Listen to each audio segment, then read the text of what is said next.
Out of all the things that you need to unlearn while growing up, this one is one of the most important, and that is when you're talking to people or communicating to somebody, pay attention to what is not being said, not to what is being said.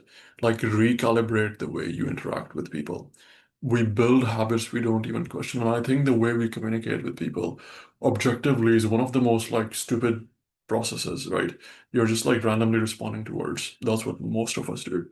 You take what somebody's saying for face value, you just pay attention to the words and you make all your decisions and judgments purely based on what the person is saying, right? But like ideally, start off by looking at what is not being said. Like, let's suppose you're interacting with your spouse, and she comes home and she's like, she's telling you, I don't want to cook dinner or whatever like situation that ends up being. You could probably infer that not just as feeling emotional about what she said, but looking at the situation that she probably had a long day at work and she's exhausted and she might be stressed out. So for her to say something like this, maybe I need to comfort her. And that's what she wants. And you can basically control or like interact with her based on that, or take advantage of her, whatever is your goal. But you get the point. Business interactions as well.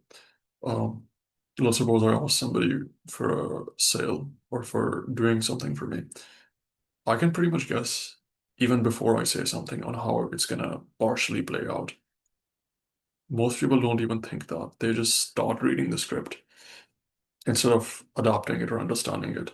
Or even like take a moment to understand the person, what their objectives are, what their struggles are, what will they likely say, how can you respond to it?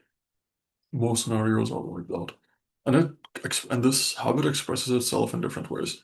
A lot of people I look up to have had this ability. A lot of great leaders have this ability that they can judge or they can understand their audience and be forgiving.